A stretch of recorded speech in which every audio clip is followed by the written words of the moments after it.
छोटा सा गांव, टूटी फूटी किताबें और जेब में सपनों के सिवा कुछ नहीं था। लेकिन जब उस साधारण लड़के ने डीएम बनने का सपना देखा तो उसने हालात नहीं देखे, सिर्फ मंजिल देखी। ये कहानी है उस जुनून की जिसने ताने सुने, ठोकरें खाई, मगर हार नहीं मानी। और एक दिन पूरे जिले ने सलाम किया उस लड़के को। ये सिर्फ एक लड़के की कहानी नहीं है, ये हर उस इंसान की आवाज है जो छोटे शहरों से बड़ा सोचता है, जो कहता है हालात कैसे भी हों, अगर इरादे सच्चे हों तो कोई भी सपना अधूरा नहीं रहता। अगर आप भी ऐसे ही सपनों में यकीन रखते हैं तो इस वीडियो को आखिर तक जरूर देखिए और हमारे चैनल पार्था पावर टॉक्स को अभी सब्सक्राइब कर लीजिए, क्योंकि ऐसी सच्ची दिल छू लेने वाली कहानियां हम आपके लिए लेकर आते हैं। हफ्ते धूप तेज थी, लेकिन उसके चेहरे पर उम्मीद की ठंडी छाया थी।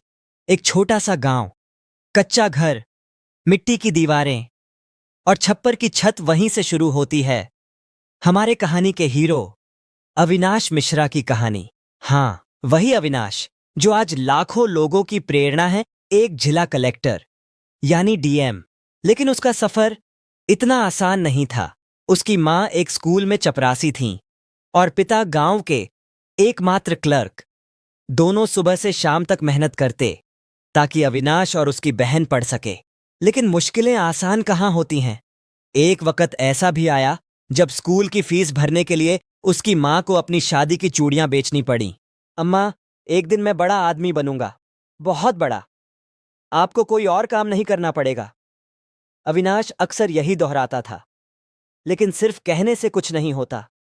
जब दूसरे बच्चे क्रिकेट खेलते, वो सरकारी अखबार में न्यूज पढ़ता। जब बिजली जाती, वो लालटेन के नीचे बैठकर जीएस जनरल स्टडीज की किताबें पढ़ता। वो सपना देखता था आईएएस बनने का, लेकिन गांव में आईएएस क्या होता है ये कोई ठीक से जानता भी नहीं था। क्या करेगा बाबू इतना पढ़ के? खेती छोड़, कुछ काम धंधा कर, यह सुनना उसका रोज का रूटीन था। लेकिन अविनाश हार मानने वालों में से नहीं था। शहर की ओर पहला कदम, एक नई दुनिया की शुरुआत। 12वीं के बाद उसने इलाहाबाद यूनिवर्सिटी में दाखिला लिया। पहली बार गांव से बाहर निकला था और पहली बार उसे एहसास हुआ कि दुनिया कितनी बड़ी है और वो कितना छोटा। हॉस्टल में जगह नहीं मिली तो वो एक धर्मशाला में रहा। 2 वक्त की रोटी के लिए ट्यूशन पढ़ाया। दिन में क्लास, रात में बच्चों को ट्यूशन और फिर खुद की पढ़ाई। यहीं उसकी मुलाकात हुई निधि से, एक तेज तर्रार, जिंदा दिल लड़की जो खुद भी यूपीएससी की तैयारी कर रही थी। पहली मुलाकात लाइब्रेरी में हुई। अविनाश एक पुरानी किताब के पन्ने पलट रहा था और निधि ने कहा, आपको अगर नई किताबें चाहिए तो मैं दे सकती हूं। मैं रोज लाइब्रेरी जाती हूं। और वहीं से दोनों की बातचीत शुरू हुई। धीरे धीरे लाइब्रेरी की वो सीट, 2 कॉफी और उन देर रात तक की चर्चाएं एक दोस्ती में बदल गईं। और फिर दोस्ती एक मजबूत रिश्ते में। पहली असफलता, टूटते सपने और मजबूत होती नींव। यूपीएससी का पहला अटेम्प्ट अविनाश फेल हो गया। पूरा शरीर ठंडा हो गया था, जैसे किसी ने अंदर से आत्मा निकाल ली हो। मैं लायक नहीं हूं निधि, मुझे माफ करना, अविनाश ने कहा। लेकिन निधि ने उसकी आंखों में देखा और बोली, हारना तुम्हारा हक नहीं है अविनाश। तुम वो लड़के हो जो लालटेन के नीचे सपना देखते थे। याद है? वो बात जैसे दिल में छप गई। उस दिन अविनाश ने कसम खाई, आखिरी सांस तक लड़ेगा। संघर्ष का फल। जब सपना सच्चाई बना, तीसरे अटेम्प्ट में जब रिजल्ट आया तो अविनाश अपने कमरे में था। स्क्रीन पर लिखा था रैंक 48। अविनाश मिश्रा। उसने कंप्यूटर की स्क्रीन छूकर देखा, जैसे यकीन नहीं हो रहा था। फिर आंखें भर आईं और पहली कॉल निधि को। हम दोनों अफसर बन गए निधि, तुम भी और मैं भी। हाँ, निधि ने भी यूपीएससी क्लियर किया था, आईआरएस में उसका सिलेक्शन हुआ था। उस दिन दोनों ने एक वादा किया, हम एक दूसरे के सपनों का आदर करेंगे, चाहे जिंदगी हमें कहीं भी ले जाए। शादी और पोस्टिंग।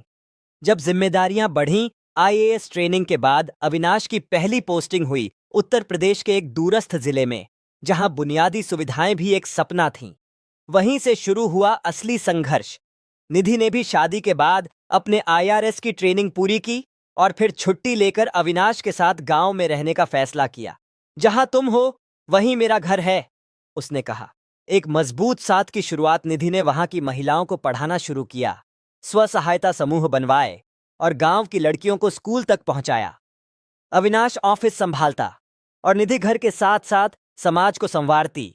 लोग कहते, डीएम साहब जितने सख्त हैं, उनकी पत्नी उतनी ही कोमल। लेकिन एक ऐसा दिन भी आया जब दोनों की परीक्षा होनी थी। वो रात जो इस कहानी को एक नया मोड़ देगी। वो रात जिसने 2 जिंदगियां बदल दीं। बाढ़, बीमारी और बलिदान। अंधेरा गहराता जा रहा था और आकाश से बिजली बार बार कड़क रही थी, मानो आसमान खुद गवाह बनना चाहता था उस रात की कहानी का, जो केवल एक जिले के डीएम और उसकी पत्नी की नहीं, बल्कि एक आदर्श प्रेम, त्याग और जिम्मेदारी की भी कहानी थी।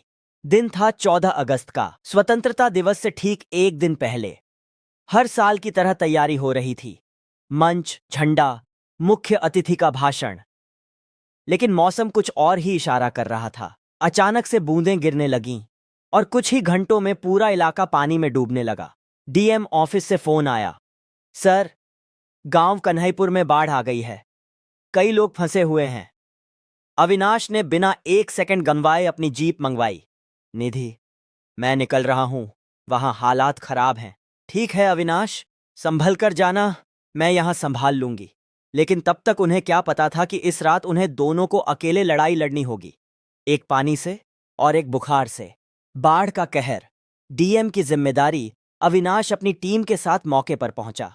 सड़कों पर पानी का बहाव तेज था, बिजली कट चुकी थी और कई घरों की छतों पर लोग फंसे हुए थे। उसने तुरंत एनडीआरएफ और एसडीआरएफ टीम को एक्टिवेट किया, लेकिन तब तक कई लोग मलबे में फंस चुके थे। डीएम खुद जीप से उतरकर कमर तक पानी में गया, बुजुर्गों और बच्चों को उठाकर सुरक्षित जगहों पर पहुंचाया। किसी ने पूछा, सर आप खुद क्यों कर रहे हैं ये सब? और अविनाश ने कहा, क्योंकि मैं सिर्फ अफसर नहीं, जिम्मेदार नागरिक भी हूं। घर में जंग, निधि का अकेला संघर्ष। इधर निधि अपने 5 साल के बेटे आरव के साथ घर पर थी।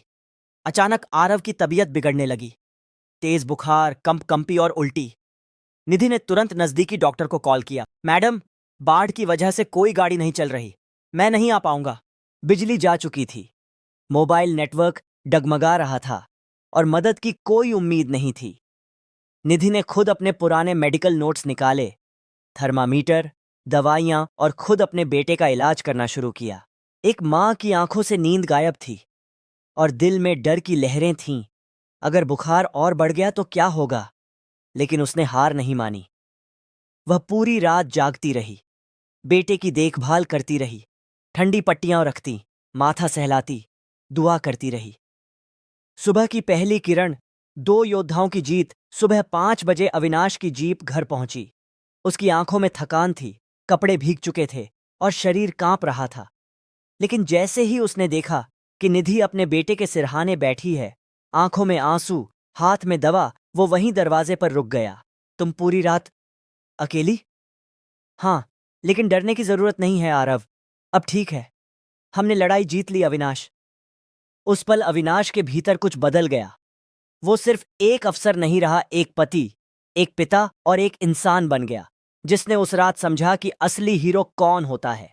चुप्पी में छिपा संकल्प। अगले कुछ दिन सामान्य हो गए। आरव ठीक हो गया, बाढ़ का पानी उतर गया, लेकिन अविनाश के मन में एक बात बैठ गई थी, जिस त्याग और साहस को दुनिया ने नहीं देखा, उसे मैं सबके सामने लाऊंगा।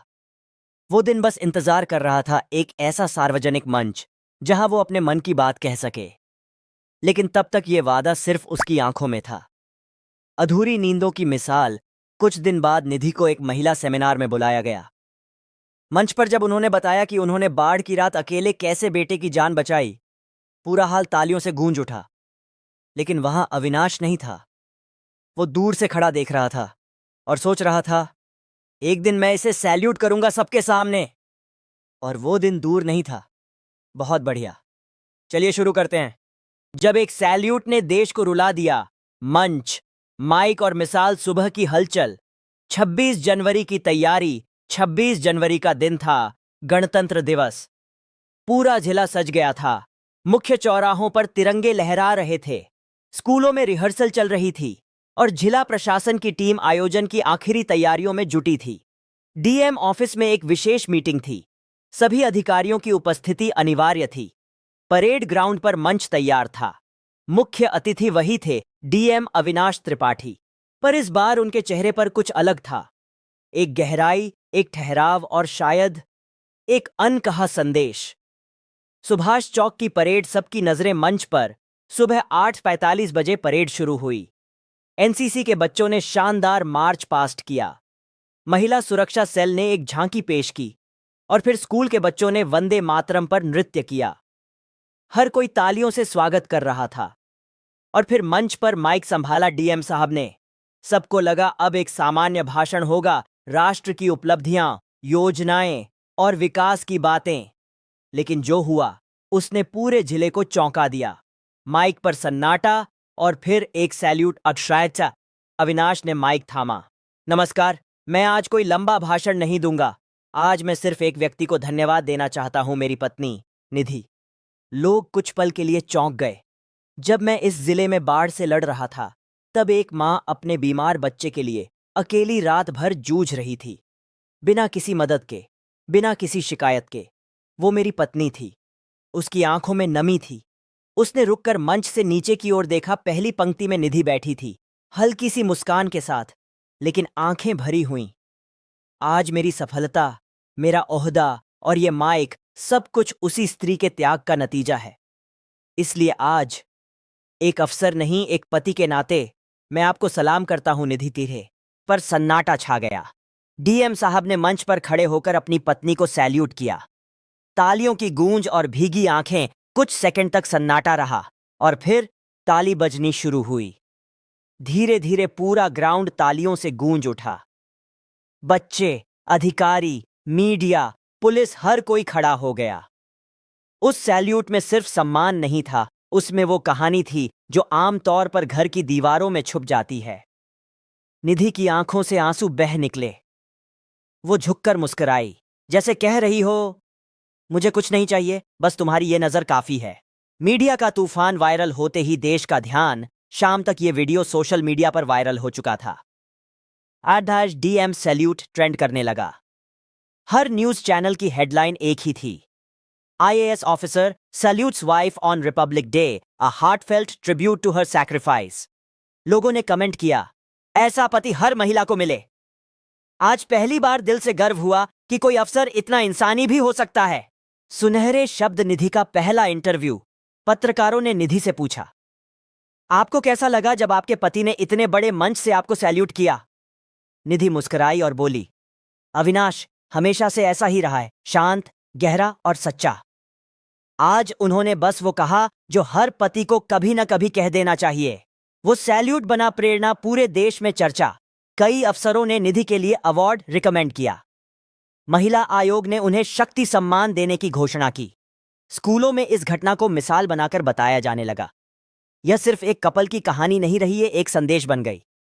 जहां सच्चा प्यार हो, वहां सम्मान भी हो। और फिर रात को अविनाश और निधि छत पर तिरंगे के नीचे खड़े थे, चुपचाप। तुम्हें बुरा तो नहीं लगा सबके सामने? नहीं अविनाश, वो पल मेरी जिंदगी का सबसे खूबसूरत पल था। अब कुछ और बाकी है। हाँ, अब अगली बारी मेरी है। मैं भी तुम्हारे लिए कुछ करना चाहती हूं। बहुत बढ़िया। पत्नी का तोहफा जिसने फिर से पूरे देश को रुला दिया। रात की वो खामोशी जब दिलों ने बातें की। 26 जनवरी की रात थी। पूरा जिला गणतंत्र दिवस के जश्न में डूबा था।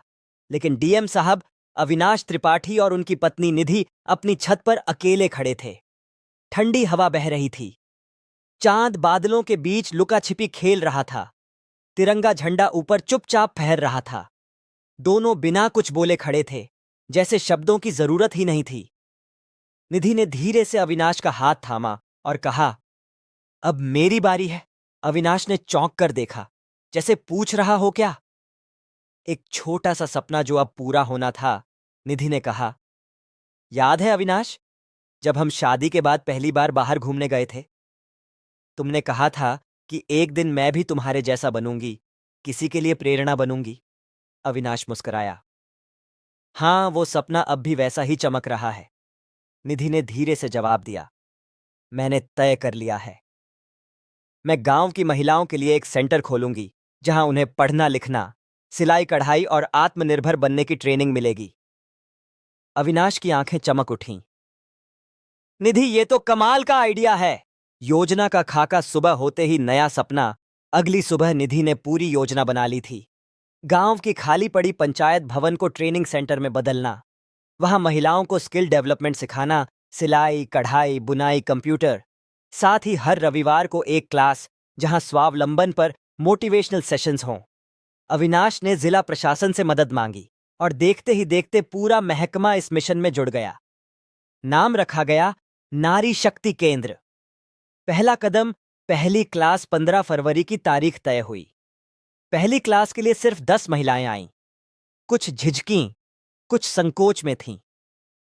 निधि ने मुस्कुराकर सबसे कहा, ये दरवाजा सिर्फ सीखने का नहीं है, ये दरवाजा है आपके सपनों का। धीरे धीरे वो महिलाएं खुलने लगीं। किसी ने कहा, मैं सिलाई सीखकर खुद का काम शुरू करना चाहती हूं। किसी ने कहा, मैं पढ़ना चाहती हूं ताकि अपने बच्चों को खुद पढ़ा सकूं। निधि की आंखों में चमक आ गई। 6 महीने बाद एक छोटा सा चमत्कार। 6 महीने के अंदर 10 महिलाएं 100 बन गईं। गांव में पहली बार महिलाओं ने अपना छोटा सा दुकान खोला, नारी बुटीक। कुछ महिलाओं ने ऑनलाइन बुनाई के ऑर्डर लेना शुरू कर दिया। 2 महिलाएं अब दूसरी औरतों को भी सिखाने लगी थीं। और सबसे बड़ी बात, गांव की बच्चियां अब अपने सपनों को बड़े हौसले से देखती थीं। फिर आया दूसरा सैल्यूट। इस बार भीड़ से 15 अगस्त का दिन था। स्वतंत्रता दिवस के मौके पर पूरे जिले का मुख्य कार्यक्रम हो रहा था। डीएम साहब ने झंडा फहराया, लेकिन तभी भीड़ में से उन 100 महिलाओं ने एक साथ खड़े होकर निधि को सैल्यूट किया। पूरा मैदान तालियों से गूंज उठा। निधि का चेहरा खिल गया और अविनाश चुपचाप भीड़ में खड़ा देखता रहा, अपनी पत्नी को असली हीरो बनते हुए। मीडिया की दूसरी लहर, नारी शक्ति केंद्र की गूंज। एक बार फिर मीडिया सक्रिय हो गया। बड़े बड़े अखबारों में हेडलाइन थी, IAS officer's wife leads rural women's revolution. Social media पर हैशटैग ट्रेंड कर रहा था, नारी शक्ति मिशन। राज्य सरकार ने निधि को राष्ट्र नारी सम्मान से नवाजा। बदलाव की शुरुआत और एक नई मिसाल। अब गांव में हालात बदलने लगे थे। पहले जहां औरतों को सिर्फ घर के काम तक सीमित समझा जाता था, अब वो अपने हुनर से परिवार की कमाई में सहयोग कर रही थीं। बच्चियां अब बिना झिझक स्कूल जाने लगी थीं। पति अपने घर की महिलाओं पर गर्व करने लगे थे। और सबसे बढ़कर निधि का सपना सच हो रहा था। रात के तारे और 2 साथी। एक रात फिर अविनाश और निधि छत पर बैठे थे। तारों से भरा आसमान था। ठंडी हवा उनके सपनों को छू रही थी। अविनाश ने निधि से कहा, तुमने वो कर दिखाया जो शायद मैं भी नहीं कर सकता था। निधि मुस्कुराई। कभी कभी एक छोटा सा बीज भी जंगल बन जाता है, बस उसे सही मिट्टी चाहिए होती है। दोनों हंस पड़े। उनकी हंसी में विश्वास था, प्रेम था और आने वाले अनगिनत सपनों की खुशबू भी। जहां सच्चा प्यार हो, वहां एक दूसरे को आगे बढ़ाने की ताकत मिलती है। जहां सम्मान हो, वहां परिवर्तन अपने आप आता है। यही थी अविनाश और निधि की कहानी। एक सैल्यूट से शुरू होकर एक क्रांति तक पहुंची। जब सपनों का सैल्यूट पूरे देश ने, कनिधि और अविनाश तिरंगे के नीचे खड़े, धीमी हवा में झंडा फड़फड़ा रहा है। कैमरा ऊपर आसमान की ओर जाता है। कहानी वहां खत्म नहीं होती जहां सपने पूरे होते हैं। असली कहानी तो वहां से शुरू होती है जहां सपने किसी और के लिए रोशनी बन जाते हैं। देश भर में प्रेरणा। नारी शक्ति स्टार्टअप सेंटर के मॉडल को पूरे देश में अपनाया जाने लगा। निधि को राष्ट्रीय नारी गौरव पुरस्कार से सम्मानित किया गया। डीएम अविनाश त्रिपाठी को जनसेवा रत्न से नवाजा गया। निधि पुरस्कार लेते हुए भीड़ तालियां बजा रही है। लेकिन इन दोनों के चेहरे पर घमंड नहीं, बस एक सुकून था। सुकून इस बात का कि उन्होंने अपने हिस्से का काम ईमानदारी से किया। घर वापसी, जड़ों से जुड़ाव। एक दिन निधि और अविनाश ने अचानक तय किया, चलो फिर गांव चलते हैं। उन्हीं लोगों के बीच जहां से यह सफर शुरू हुआ था। वहां की गलियां वही थीं, लेकिन बच्चों की आंखों में अब सपने चमक रहे थे। महिलाएं आत्मनिर्भर हो गई थीं और गांव का स्कूल, जहां कभी बच्चियां मुश्किल से पढ़ने जाती थीं, अब वहां से हर साल दर्जनों लड़कियां यूपीएससी की तैयारी कर रही थीं। गांव की बच्चियां फॉर्मल ड्रेस में भाषण देती निधि गर्व से देख रही हैं। गांव वालों ने निधि और अविनाश के सम्मान में एक छोटा कार्यक्रम रखा। सभी बैठे थे, मंच सजा था। तभी अविनाश धीरे धीरे मंच पर गए, सबके सामने झुके और फिर से निधि को सैल्यूट किया। निधि भावुक, पूरे गांव का स्टैंडिंग ओवेशन, तालियों की गूंज। कभी कभी एक छोटा सा सैल्यूट इतिहास बन जाता है, एक सम्मान जो शब्दों से परे होता है। प्यार का सच्चा सम्मान ताजमहल नहीं होता, बल्कि वो होता है जब हम किसी के संघर्ष को पहचानकर दिल से उसे सलाम करते हैं। अगर आपको ये कहानी छू गई हो तो लाइक करें, शेयर करें और हमारे चैनल पार्था पावर टॉक्स को सब्सक्राइब करना न भूलें। ऐसी ही दिल छू लेने वाली कहानियों के लिए जुड़े रहिए।